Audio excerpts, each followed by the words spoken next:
So unfortunately, yesterday was our last day with Invincible. Yesterday we had our season finale. It wasn't like your typical season finale, but man, it was like so jam-packed with the drama. And I mean, that drama made up for all the fights. I mean, we've had so many fights this season, I understand why they didn't do that. Like, this season is gonna be like a bridge to the next season, so it's like they had to do it for, the next season's sake. So I'm not gonna lie, I thought the scene was real. Whenever the Viltrumites, they come and destroy a city, level a city, by causing a tsunami. That scene was really cool though. Like seeing the Viltrumites just come from space and just cause havoc. The Viltrumites, they can destroy Earth whenever they want to. Like if Thrag wants, all the Viltrumites to blow up the planet, they will do it in the blink of an eye, and nobody will expect it. And being a degular human, I feel like that has to be terrifying. So yeah, that was a great opener to this finale. It's like the first PTSD vision that we get from Mark. So this whole episode is like Mark trying to fight his PTSD, his trauma with Thrag. This man is so powerful, he left this man in shambles mentally.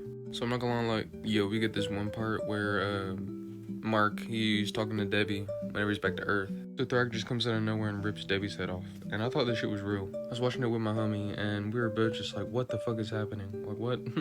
Dude, I was low-key about to throw up. And in my head, I was like, this is not real. This is not happening. There's no way, right? But it wasn't real. It was Mark going through his PTSD. I like that we get to see where his head is at, or the Viltrumite Warren, stuff like that. I like that we get to see Mark just battling himself this season. This whole season is him just battling himself. He's battling himself, but also taking on super beings. And I mean, that's a lot on a person. So sad news. Paul and Debbie have broken up, and I mean, shit, dude. It makes sense. I mean, like they said, they live two different lives. Paul made a great point, you can't help but be a part of that superhuman life because of your sons and, your past life. It sucks that they broke up. I was really hoping that they would stick with Paul, but like Oliver said, he was pretty boring, I guess. Fortunately, Paul cannot compete with that Omni D. So then after all that, we get the confrontation with Eve and Mark. So Mark finally sees Eve again, and Eve's a little bit bigger this time around. Amy finally confesses to Mark that she had an abortion, and it was with his child. And Mark, he doesn't know how to take it at first. He's a little shooken up because, that's his child, and, he didn't really have a choice in that. So, I mean, he's a little upset. But then he understands that, it's not his fault. He left Adam Eve. Yeah, Adam Eve should have said something, but then Adam Eve was like, I didn't want you to, think about this. I wanted you to just think about coming home and think about surviving. And I feel like that helped. I feel like if he would have known about the kid beforehand, he wouldn't want to leave. He would have just stayed. So, I mean, I understand, both ways. Mark, he handles it really well. He's like, I should have been there for you. I'm sorry I wasn't there for you for, this hard time. And I thought that was really mature and really awesome for Mark. That was a W moment for Mark. Of course, Thrag is in his head rent-free, so Thrag shows up out of nowhere and kills Eve in a little vision, I guess, traumatic flashback thing. And of course it's not real. It's Mark going through his PTSD little moments. I don't know why they had to show this. Why? I don't want to see this. I don't want to see all my favorite characters getting ripped apart. And eventually, Mark is in the sky and he sees Thrag in the air, flying, just floating menacingly. And Mark thinks it's another PTSD, flashback. And honestly, I'm thinking the same thing. He's just tripping. He's tripping. Nah. He is indeed here, and he made it known. So, Mark, he goes in swinging, as Mark does. Thrag is like, if you don't make this deal, your whole family's gonna die, everything's gonna get wiped out, you're gonna have nothing. Mark is left with this decision, he doesn't want to give away his home, but he also knows that he can't defeat Thrag, and he can't let his family and his loved ones die.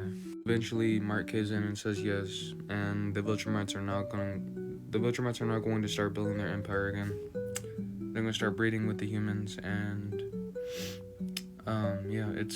next season is going to be crazy because we're going to have Viltrumite breeding on Earth. We're going to have a hell storyline on Earth. We're going to have so much going on Earth, and it's funny because Cecil said that they've been Viltrumite free for 20 years, and I feel like that's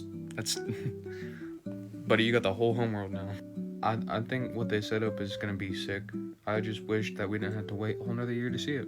This season is probably the best season of Invincible yet, and it's up there. Like, every episode has been just jam-packed, and like, they really just fed us so good this year, and I'm so happy with, the season that we got. The animation, though, and I know this is like a big thing that everybody talks about, and I'm gonna be like the millionth person to talk about how bad it is, but man, it's not great, and I could see why, like, it throws people out of the immersion, and why it, like, throws people off, and why they don't want to watch it. But the story, dude, like, the story just keeps me hooked, and I wish that they would just take like 2 years to make a solid season and make it look really good. Yeah, it is just disorienting sometimes, especially in some of the fights. Like, unless the fight is really powerful and it needs that big budget animation, like, we're just not getting it. And I find that really annoying. Like, if they can do the animation on one scene, why not do it with the other scenes too? I understand you're on a time crunch, but like, come on, dude. Your animation will get so much more praise if you just put in a little bit more work. That's the only critique I could really give this season, is the animation, because everything else is just so good. But yeah, I'm done yapping. I gotta get ready for work. Hope you guys have a great day, and I'll see you next time.